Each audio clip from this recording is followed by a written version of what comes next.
पहली बार पाकिस्तान ने मान लिया है कि भारत के वार से उसके सीने में गहरे जख्म हुए थे। ऑपरेशन सिंदूर की गूंज। ऑपरेशन सिंदूर में मारे गए पाकिस्तानी सैनिकों की तस्वीरें सामने आ रही है। लिस्ट जो आप देख रहे हैं, लंबी लिस्ट है। मुनीर के नेतृत्व में कैसे पाकिस्तानी सेना पूरी तरह ढेर हो गई, ये उसका सबूत है। ये तस्वीर सबूत गैंग है, वो ये तस्वीर जरूर देख लें, क्योंकि वो बार बार सवाल करते हैं कि कितना नुकसान हुआ, तो ये नुकसान की लिस्ट देख लीजिए। और अभी तो सिर्फ सैनिकों की लिस्ट आई, आतंकियों का तो बड़ा बही खाता है, वो तस्वीर तो हम आपको दिखाते ही रहे। देखिए, पहली बार पाकिस्तान ने मानी एक तरह से सीधी हार। ये सच्चाई सामने आ गई कैसे, आप समझिए। ऑपरेशन सिंदूर पर पीएके का सबसे बड़ा, पाकिस्तान का सबसे बड़ा कबूलनामा सामने आया है। पाकिस्तान ने माना कि भारत ने 155 सैनिक मारे, ये माना है। ऑपरेशन सिंदूर में पाकिस्तानी सेना को अब मुसल्लह अफवाज के अरकान को 22 अप्रैल से 10 मई 2025 तक भारत के साथ होने वाले इंतहाई सबर आजमा मुकाबले के दौरान इनकी नाकाबिले शिकस्त, जिन्होंने 9 मई 2025 को पटवाल बॉर्डर चौकी पर मॉर्टर पोजीशन पर फराइज की अदायगी के दौरान दुश्मन की जामे शहादत नोश किया, इनका अवार्ड इनकी अहलिया वसूल करेंगी। वहां का एक पॉपुलर न्यूज चैनल है समा टीवी, जिसने जैसे ही ये पोस्ट किया कि ऑपरेशन सिंदूर में कौन कौन शहीद हुआ, बस 10 मिनट में उनको अपनी सारी फोटोज और सारी न्यूज डिलीट करनी पड़ी, सारी पोस्ट उन्होंने हटा दी। आम खबर दें, वफाकी हुकूमत की जानिब से 263 अफराद के लिए सिविल अवार्ड्स का ऐलान किया गया है।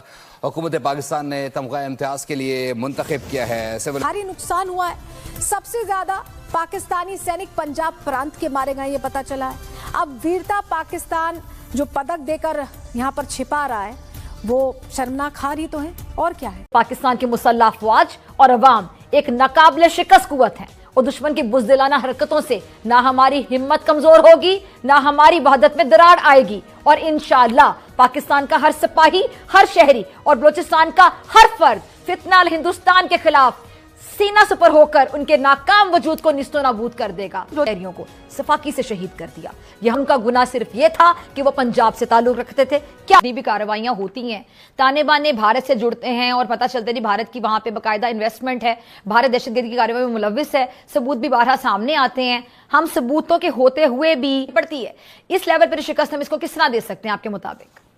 हमें ये नहीं भूलना चाहिए कि ये नेमत हमें यूं ही नहीं मिली।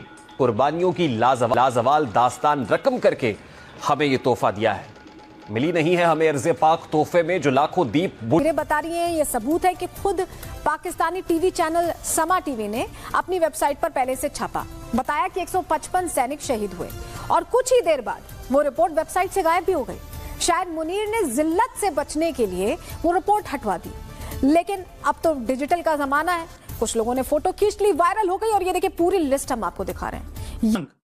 अगली नस्लों को मुंतकिल हो चुकी है। कंपनी ने सिर्फ एक फैसला करना है कि रजाकाराना तौर पे सियासी सरेंडर करना है या जूते खा के जोर जबरदस्ती सरेंडर करना है। सरेंडर तो तय है कि करना है। आए हैं, जब एविडेंस आ जाता है सामने तो ज्यादा वाज़ेह पिक्चर हो जाती है कि ऐलान किया। सभी इस वक्त सोच में मसरूफ हैं कि ये किस ज़िम्न में, जब पाकिस्तान ऑलरेडी इंडिया के खिलाफ एस्टैब्लिश कर चुका है अपनी बरतरी, और दूसरी तरफ prime minister Modi, Indian prime minister, उन्होंने सुदर्शन चक्र का ऐलान किया है कि डिफेंस सिस्टम होगा उनके लिए मल्टी लेयर्ड। ये दोनों तरफ क्या हो रहा है? और इसमें 4 पाकिस्तानी मेजर शहीद हुए हैं, 20-25 पाकिस्तानी जवान शहीद हुए हैं। अब सवाल ये पैदा होता है कि एक्टिव डेली बुनियादों पे पाकिस्तान के फौजी शहीद हो रहे हों, और हम ये बात कह रहे हैं कि जी हम अपनी पोजीशन क्लियर करें, हम अपना जो है वो अपने आप। तो मैडम एक्चुअल बंदे तो अगर फॉर एग्जांपल 4 मेजर इंडिया में जो है वो जान से चले जाएं, तो इंडिया क्या करेगा? वो कहेगा अपने पाकिस्तान पे हमला करना है। पाकिस्तान के अंदर होते हैं, इंडिया कह रहा है, पाकिस्तान कह रहा है, इंडिया कर रहा है, लेकिन हम फिर भी उसको मैनेज करने की कोशिश कर रहे हैं। इंडियन हुकूमत ये समझती है कि कश्मीर के अंदर या इंडिया के अंदर कोई वाकया हुआ and they call it an act of war, तो इसका मतलब ये है कि बेसिकली तो जंग का इख्तियार आपने दहशतगर्दों को दे दिया भारत और पाकिस्तान के बीच में।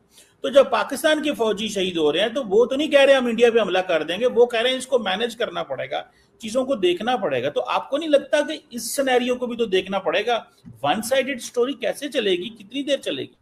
आपने क्वेश्चन किया है कि भारत को कैसे शिकस्त, आइडियल तो शिकस्त यही होती है जी कि आप पुट प्रोको में वैसा ही रिस्पॉन्स करें जो भारत आपके साथ कर रहा है और आप भारत के अंदर वही करना शुरू करें। But having said that, Pakistan एक स्टेबिलिटी में बिलीव करने वाला मुल्क है जी।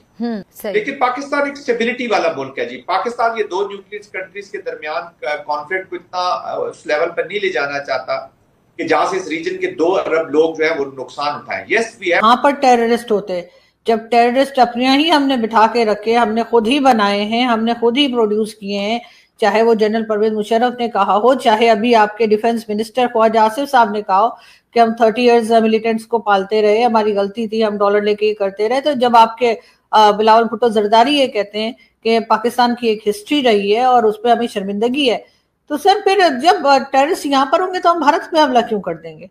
सब लोग तो यहाँ बैठे हुए हैं, तो ऐसा थोड़ी है कि वो लोग यहाँ पर मौजूद हैं, चाहे वो टीटीपी के लोग हों, चाहे वो बीएलए के लोग हों, चाहे वो ये टीएलपी के लोग हों, या बाकी बहुत सारी और भी ऑर्गेनाइजेशंस हैं, आप जानते हैं हाफिज सईद की और किस किस की। तो ये लोग आपका जो सिस्टम है उसको मैच करें।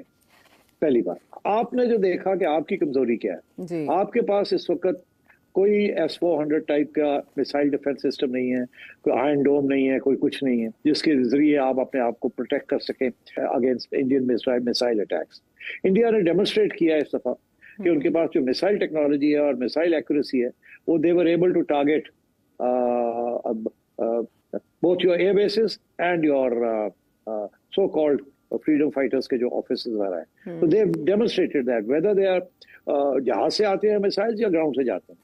तो आपकी ये अभी भी सबसे बड़ा आपको खदशा यही है कि अगर वो लॉन्च करते हैं कोई missile strikes against your air basis जहां आपके जहाज खड़े हैं वगैरह वगैरह, तो काफी नुकसान हो सकता है। तो इसलिए आपको भी इस बात का समझ आ गई है कि सिर्फ ये नहीं है कि उनके जहाज उड़ गए और आपने उनको गिरा दिया। अब ये भी है कि जहां उनके जहाज पार्क्ड है, you should also have the ability to target those. आपने छोटी मोटी एबिलिटी तो दिखाई है आपने, मगर आपके पास उस किस्म की एबिलिटी नहीं है जिस किस्म की एबिलिटी इंडिया के पास है। तो नमस्कार, एक्सप्रेस न्यूज दुनिया में आपका स्वागत है।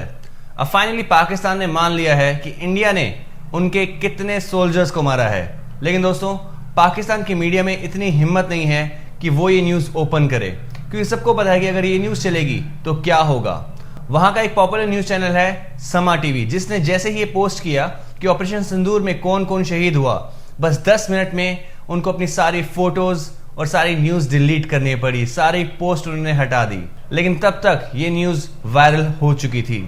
आजकल सोशल मीडिया का जमाना है, वीडियो फास्ट वायरल हो जाती है।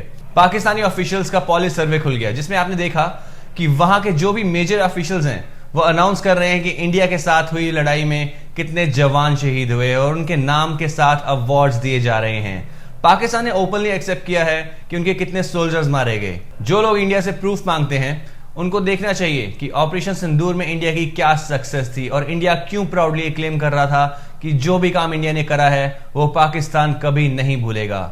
तो दोस्तों, आपका क्या कहना है इस बारे में कमेंट सेक्शन में जरूर बताएं। अगर आपको वीडियो पसंद आए तो लाइक शेयर सब्सक्राइब करना मत भूलना, ताकि ऐसे पावरफुल अपडेट्स मैं आप तक पहुंचाता रहूं। मेरा नाम है नितेश, चलिए वीडियो को आगे बढ़ाते हैं। अगर यहाँ बैठे तो मुझे समझ नहीं आ रही कि हम भारत पे अटैक क्यों कर देंगे, ये तो यही है। तो और बाकी हम अगर भुगत रहे तो हम इसीलिए भुगत रहे ना कि हमने इन लोगों को बनाया। हमने ना बनाया होता तो ऐसा ना होता। हमने इनको इस्तेमाल किया, कभी फलस्तीन के लिए तो कभी कश्मीर के नाम पर, और कह दिया कि जी ये तो फ्रीडम फाइटर है। अगर हमारे ऊपर आके फट जाता है कोई तो हम कहते हैं ये तो टेररिस्ट है, और अगर दूसरों के पास जाके हमारे लोग ये करते हैं तो हम कहते हैं वो तो फ्रीडम फाइटर है जी, वो तो आजादी की जंग लड़ रहे हैं। तो फिर बलोचिस्तान वाले किस बात की आजादी की जंग लड़ रहे हैं, या वो भी आप उनको भी टेररिस्ट कहेंगे? तो सर ये तो अलग गलत बात है ना कि अपने लिए कुछ और दूसरे के लिए बिल्कुल ही उसका मतलब कुछ और निकाल लेते हैं। नहीं मैडम, आप चले, आपका एक पॉइंट ऑफ व्यू है, लेकिन at the end of the day मुतासर पाकिस्तान है। दहशतगर्दी की जंग पाकिस्तान लड़ रहा है अभी भी। अभी आप मुझे ये बताएं ना, जस्ट एक पॉइंट मैं आपके सामने रखता हूँ। अगले दिन अमेरिका के सेंटकॉम चीफ ने ये पाकिस्तान आए, बल्कि 2 दिन पहले अमेरिका के यूएस स्टेट डिपार्टमेंट का डेलीगेशन आया, भारत अमेरिका और पाकिस्तान का काउंटर टेररिज्म डायलॉग हुआ। कभी अमेरिका ने ये नहीं कहा कि जी पाकिस्तान इंडिया में दहशतगर्दी करा रहा है। सर जो भुगतता है तो वही तो इल्जाम भी लगाता है ना। अमेरिका में थोड़ी हम जाके फट गए हैं, या बाकी दुनिया में जाकर हमारे लोगों ने कोई अटैक कर दिए हैं, या ये कहा है कि जी हम वो हमारी शहर गए और हम ऐसा कर देंगे वैसा कर देंगे। या हमारे लोग कहते हैं ना कि हाँ जी हमने मिलिटेंट्स बनाए और वहां गए, और ख्वाजा आसिफ साहब तो अभी डिफेंस मिनिस्टर इस वक्त भी हैं। तो सर जो भुगतता है, जिसके ऊपर पड़ती है